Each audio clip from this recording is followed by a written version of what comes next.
Hello guys, तो आज मैं एक्सप्लेन करने वाला हूँ डीप वाटर मूवी को। ये एक मिस्टीरियस साइकोलॉजिकल थ्रिलर मूवी है जिसमें एक कपल रहते हैं, मिलिंडा और वीक। तो मूवी की स्टार्टिंग कुछ इस तरह से होती है कि मिलिंडा और वीक अपने दोस्त के घर पार्टी में जाते हैं। मिलिंडा वीक से कहती है, क्या तुम मुझे मेरी सैंडल पहना दोगे? तो वीक उसे खुशी खुशी सैंडल पहना देता है। उसके बाद मिलिंडा वीक से कहती है, मैं तुमसे कितना प्यार करती हूँ तुम तो जानते हो ना। ये सुनकर वीक को बहुत दुख होता है और वो बिना जवाब दिए बोलता है, चलो चलते हैं। उसके बाद वीक और मिलिंडा अपने दोस्त के घर चले जाते हैं और वहाँ पार्टी में मिलिंडा को उसका एक पुराना दोस्त जोएल मिल जाता है। वो उससे बिजी हो जाती है और वीक कुछ देर अपने दोस्तों से बात करता है। उसके बाद मिलिंडा को ढूंढने लगता है तो उसे मिलिंडा दिख जाती है और वो अपने दोस्त के साथ मजे कर रही होती है और किस भी कर रही होती है। ये देख के वीक को बहुत ही ज़्यादा दुख होता है और वीक के फ्रेंड्स भी मिलिंडा के बारे में कुछ कुछ बोलने लगते हैं। उसके कुछ देर बाद मिलिंडा पियानो बजाने लगती है और उसे देखकर वीक को बहुत ही ज़्यादा खुशी मिलती है और वो सब भूल जाता है। उसके बाद जोएल वीक से कहता है, तुम बहुत अच्छे हो, तुम अपनी वाइफ के पर्सनल लाइफ में इंटरफेरेंस नहीं करते हो। वो किसी के साथ भी हो तुम उसे कुछ नहीं करते हो, वो कुछ भी करे तुम कुछ नहीं कहते हो। वीक ने जवाब दिया, मिलिंडा का एक पुराना बॉयफ्रेंड था मार्टिन, जो कि अब टाउन से बाहर है और वो कहाँ गया किसी को कुछ पता नहीं है। तो जोएल पूछता है, वो कहाँ गया? तो वीक जवाब देता है, मैंने उसे मार डाला। ये सुनकर जोएल बहुत डर जाता है और पार्टी से तुरंत चला जाता है। पार्टी खत्म होने के बाद मिलिंडा वीक से पूछती है, क्या तुमने जोएल को धमकाया है जो कि वो पार्टी छोड़कर चला गया? उसके बाद दोनों घर चले जाते हैं। वीक और मिलिंडा की एक बेटी रहती है जिसका नाम ट्रिक्सी रहता है और उसे संभालने के लिए एक केयर टेकर रहती है। उसी दिन केयर टेकर के सामने ही मिलिंडा अपना ड्रेस उतार देती है। तो वीक केयर टेकर को समझाने लगता है कि उसकी वाइफ दूसरे कल्चर से बिलोंग करती है और वो ब्राज़ील की रहने वाली है। उसके बाद मिलिंडा इरिटेट होने लगती है और कहती है, अमेरिका बहुत ही सफोकेटिंग जगह है जहाँ सब रिजर्व रहते हैं। उसके बाद वीक मिलिंडा का बॉडी मसाज करने लगता है और मिलिंडा से पूछता है, तुम्हें ऐसे ही लड़के क्यों पसंद आते हैं जो इंटेलिजेंट या स्मार्ट नहीं होते हैं? तो मिलिंडा कहती है, मुझे ऐसे लड़के पसंद आते हैं जो मुझे खुश रख सके, जो मेरी चाहत को पूरा कर सके। उसके बाद मिलिंडा वीक को अपने रूम से दूसरे रूम जाने को कहती है। तो इस सीन के बाद पता चलता है कि दोनों वाइफ हस्बैंड अलग अलग कमरे में सोते हैं और जितना गहरा इन दोनों का रिश्ता दिखता है उतना होता नहीं है। मिलिंडा को वीक की कभी फिक्र नहीं रहती है और वो अपने बॉयफ्रेंड्स के साथ हमेशा मस्ती करने में बिजी रहती है और वीक उसे बहुत प्यार करता है, इसलिए वो उसे छोड़कर नहीं जाना चाहता है और इसी वजह से वो उसके बॉयफ्रेंड्स और लवर्स को धमकाता रहता है। और वीक अपना ज़्यादातर टाइम अपनी बेटी ट्रिक्सी के साथ बिताता है और बचा खुचा कुछ समय अपनी हॉबी जो कि स्नेल्स को राइज करने में बिताता है और उसने स्नेल्स के लिए अपने गार्डन में एक छोटा सा रूम भी बनाकर रखा हुआ है। ट्रिक्सी एक बहुत ही इंटेलिजेंट बच्ची है और वो आज अपने प्रोजेक्ट रिडॉक्स रिएक्शन जो कि पोटैटो से चलने वाला रोबोट बना रही है। ट्रिक्सी इतनी स्मार्ट है कि उसके मम्मी पापा के बीच में क्या चल रहा है वो सब अच्छे से समझती है। वीक ट्रिक्सी को स्कूल छोड़ने जाता है, तभी ट्रिक्सी की एक टीचर मिल जाती है, कैली, जो कि वीक की बहुत ही अच्छी दोस्त होती है और वो उसे बताती है कि जोएल मार्केट में फैला रहा है कि उसने मार्टिन का मर्डर किया है। उसके बाद वीक मुस्कुराता है और कहता है, मैंने तो मजाक किया था। ये सुनते हुए वो कहती है, जो हुआ सही हुआ, अब वो डर के वजह से तुम्हारे घर के अगल बगल नहीं आएगा। और ये बात उसके सारे दोस्तों को भी पता चल जाता है और वीक अपने दोस्तों को समझाने लगता है कि उसने मर्डर नहीं किया है, वो बस मजाक कर रहा था। और साथ ही साथ वो बात वीक की वाइफ को भी पता चल जाता है और वो बहुत गुस्सा करने लगती है और वीक के ऊपर चिल्लाने लगती है और कहती है, अब जोएल को डिनर के लिए बुलाकर सॉरी बोलना पड़ेगा। उसके बाद दूसरे दिन जोएल को डिनर के लिए बुलाती है और जब वो आता है तब उसे वीक अंदर लेकर आता है। तीनों बैठे रहते हैं। तब मिलिंडा वीक को कहती है, तुम जाकर ट्रिक्सी को स्टोरी सुनाओ और सुला दो। वीक को पता था कि मिलिंडा को जोएल के साथ अकेले रहना है, इसलिए वो वहाँ से चला जाता है और अपनी बेटी को कहानी सुनाने लगता है। उसके बाद उसकी बेटी कहती है कि उसकी मम्मी दूसरों लोगों के साथ अच्छा से रहती है और उसके पापा के साथ अच्छे से नहीं रहती है। जोएल को वो बिल्कुल भी पसंद नहीं करती है और वो अपने मम्मी पापा दोनों को साथ में देखना चाहती है और कहती है, मैं अपनी मम्मी को किसी और के साथ देखना पसंद नहीं करती हूँ। तो वीक कहता है, मैं सब जानता हूँ, तुम सो जाओ। उसके बाद वीक अपनी वाइफ और जोएल को देखता है कि वो दोनों एक साथ रोमांस कर रहे हैं और मस्ती कर रहे हैं। ये देखकर बहुत ही ज़्यादा गुस्सा आता है वीक को और वो किचन की तरफ जाकर प्लेट तोड़ देता है और प्लेट टूटने की आवाज़ सुनकर दोनों बाहर आते हैं। उसके बाद वीक जोएल से कहता है, तुम्हें कोई सॉरी बोलने वाला नहीं हूँ मैं, मार्टिन को हैमर मार मार कर मैंने ही मर्डर किया था। ये सुनकर जोएल और भी ज़्यादा डर जाता है और वो वहाँ से चला जाता है। दूसरे दिन विक अपने दोस्त की एक पार्टी में जाता है जहाँ उसे डॉन नाम का एक व्यक्ति मिलता है जो कि राइटर रहता है। वो कहता है कि वो मूवीज़ की स्टोरीज लिखता है। उसके बाद विक बताता है कि वो एक सॉफ्टवेयर इंजीनियर है जो कि ड्रोन में यूज़ होने वाली चिप बनाता है। ये सुनकर डॉन कहता है कि अच्छा तो तुम ड्रोन बनाने वाला काम करते हो जो कि अफगानिस्तान में बम गिराने का काम करता है। तो विक कहता है कि एक भूखे व्यक्ति के घर खाना पहुंचाने का भी काम कर सकता है ड्रोन।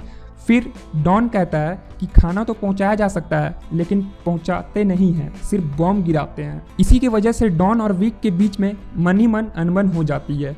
उसके बाद जब डॉन को लगता है कि वो गलत साबित हो रहा है तो वो विक को कहता है कि मार्टिन को तुमने ही मारा है, ऐसा मैंने सुना है। विक कहता है कि मैंने मजाक किया था और सबने इस बात को सीरियसली ले लिया है। उसके बाद पार्टी में ट्रिक्सी की टीचर कैली के साथ विक डांस करने लगता है। इसे देख के मिलिंडा को बहुत ही ज़्यादा जेलस फील होता है। उसके बाद जब वो घर लौटते रहते हैं मिलिंडा वाइक को प्यारी प्यारी बातें बोलती है। दोनों घर जाकर रोमांस करते हैं। फिर दूसरे दिन विक को पता चलता है कि मिलिंडा ने पियानो क्लासेस ज्वाइन कर लिया है और उसके पियानो टीचर जो कि चार्ली अब वो उसका नया बॉयफ्रेंड भी बन चुका है। विक अपना आधा समय स्नेल कल्चर पर बिताता था लेकिन अब वो मिलिंडा के ऊपर से ध्यान हटा ही नहीं पा रहा था कि वो चार्ली के साथ क्या कर रही होगी और वो आज रात घर पर भी नहीं आई थी, इसलिए वो सोच सोच कर रात भर सो भी नहीं पाता है। और जब वो सुबह आती है तब विक उसे पूछता है कि कहाँ गई थी, तो वो सच सच बता देती है क्लियरिटी के साथ कि वो चार्ली के साथ थी और उसने उसके साथ क्या क्या किया, उसने कहाँ कहाँ टच किया। मिलिंडा विक को ऐसी ऐसी चीज़ें बता रही थी जो कि विक सुन नहीं सकता था। विक मिलिंडा से कहता है हमारी एक फैमिली है, एक बच्ची है, तुम उनके बारे में सोचो। तो मिलिंडा कहती है फैमिली बनाना तुम्हारी चॉइस थी, मेरी नहीं। मिलिंडा विक के साथ एक ओपन रिलेशनशिप में रहना चाहती थी लेकिन विक अपनी फैमिली बनाना चाहता था। इस वजह से अब मिलिंडा उसके साथ एडजस्ट नहीं कर पा रही थी। विक चाहता था वो तीनों एक साथ एक फैमिली की तरह हंसी खुशी अच्छे से रहें, लेकिन मिलिंडा की हरकतों की वजह से वो सब नहीं हो पाया, इसलिए सब डीप वाटर्स में चला गया। सबके इमोशंस फीलिंग्स अभी डीप वाटर में चले गए। अब विक ने सोच लिया था अब ये सब नहीं चलेगा। दूसरे दिन फिर विक के किसी फ्रेंड के घर में पार्टी थी और वहाँ पर उसका बॉयफ्रेंड चार्ली भी आया था। मिलिंडा बहुत खुश होती है लेकिन विक बहुत ही अपसेट हो जाता है। मिलिंडा के रिक्वेस्ट करने पर चार्ली पियानो बजाता है और मिलिंडा बहुत इंजॉय करती है। उसके बाद सीन आता है रात का। रात को विक मिलिंडा को ढूंढता है लेकिन वो उसे नहीं मिलती है और वो जब ऊपर जाता है तो उसे मिलिंडा उसके बॉयफ्रेंड चार्ली के साथ इंजॉय करती हुई दिखती है और वो साथ में स्विमिंग करने के लिए जाते हुए दिखते हैं और वो स्विमिंग पूल में जाकर काफ़ी मस्ती कर रहे होते हैं। ये सब देखकर विक को बहुत ही ज़्यादा गुस्सा आता है। वो अपने मन ही मन एक प्लानिंग बनाता है चार्ली को रास्ते से हटाने का। कुछ देर के बाद वहाँ पर बारिश होने लगती है और एक एक करके सब कोई अपने रूम में जाने लगते हैं। जब घर के अंदर सब कोई कुकीज़ एंजॉय कर रहे थे तब मौका देखकर विक चार्ली को पानी के अंदर डुबोकर मार डालता है और फिर अंदर आ जाता है और कुकीज़ एंजॉय करने लगता है जैसा कि कुछ हुआ ही नहीं है। इधर मिलिंडा चार्ली को ढूंढने लगती है और बाहर निकलती है तो उसे उसके डेड बॉडी को तैरता हुआ दिखाई देता है स्विमिंग पूल में और वो चिल्लाने लगती है और सब लोग बाहर आते हैं। उसके बाद उसके बॉडी को बाहर निकालते हैं।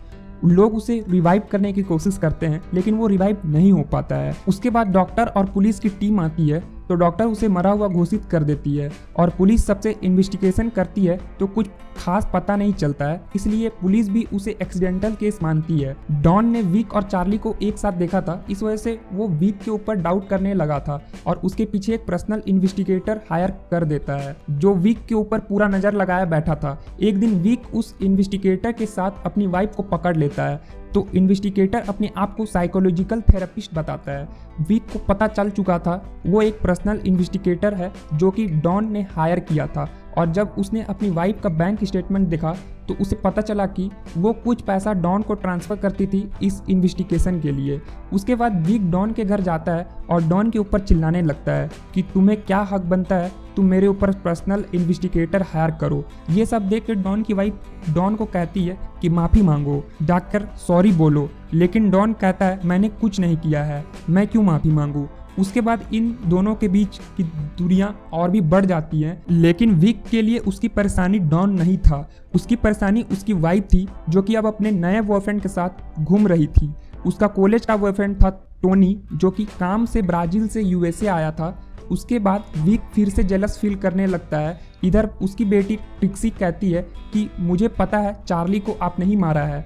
उसके बाद विक अपनी बेटी से कहता है कि ये बात हम लोग दोनों के बीच में ही रहनी चाहिए, ये बात किसी को मत बताना। उसके बाद ट्रिक्सी अपने रूम में जाती है। विक मिलिंडा को अपने नए बॉयफ्रेंड टोनी के साथ बात करते हुए सुनता है कि ट्रिक्सी ब्राज़ील में एडजस्ट हो जाएगी, कब जाना है। ये बात विक को पता चल जाता है कि मिलिंडा ब्राज़ील शिफ्ट होने का प्लानिंग कर रही है और वो अपने साथ उसकी बेटी को भी ले जाएगी। ये सोचकर विक को बहुत ही ज़्यादा गुस्सा आता है और दूसरे दिन जब मिलिंडा के बुलाने पर टोनी आ जाता है और उसके साथ लंच करता है और डांस करता है और काफ़ी इंजॉय भी करता है। ये सब देखकर विक को सहन नहीं होता है और दूसरे दिन जब वो टोनी को रेस्टोरेंट से निकलते वक्त देखता है तो वो अपनी गाड़ी को उसके पास ले जाता है और उसे कहता है कि मिलिंडा ने उसे साइट दिखाने को कहा है, तो चलो साइट देखकर आते हैं।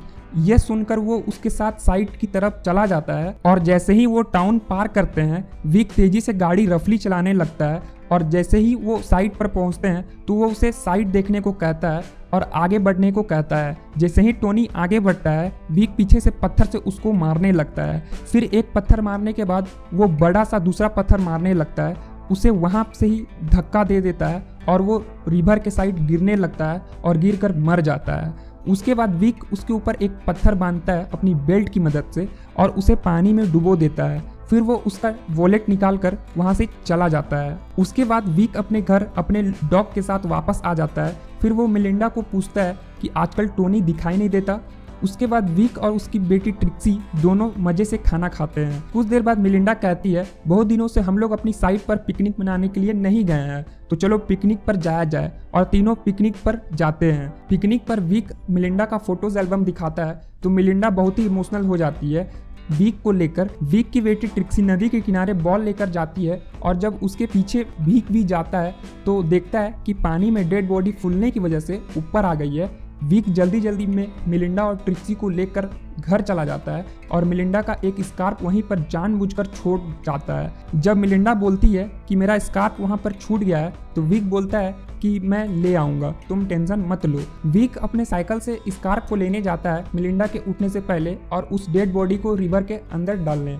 मिलिंडा जब उठती है और उसके स्नेल्स रूम की तरफ जाती है तब वो वहाँ पर टोनी का वॉलेट को देखती है और समझ जाती है कि विक ने ही टोनी को मार डाला है। उसके बाद वो डॉन को कॉल करके सारा बात बताती है और उसे पता लगाने को कहती है। जब वो डेड बॉडी को पानी में डालने का काम करता ही रहता है तो डॉन पहुंच जाता है वहाँ पे। जब डॉन वाइक से पूछता है कि तुम वहाँ पे क्या कर रहे हो तो विक बोलता है मैं मिलिंडा का स्कार्फ ढूंढ रहा हूँ। डॉन बोलता है कि स्कार्फ तो मेरे पास है और डॉन बॉडी को अंदर डालते हुए देख लेता है और वहाँ से वो डर के मारे भागने लगता है। विक उसका पीछा करने लगता है और डॉन पुलिस को कॉल करना चाहता था लेकिन उसका फ़ोन कार चलाने की वजह से नीचे गिर जाता है और माउंटेन की वजह से अच्छे से कार नहीं चला पाता है।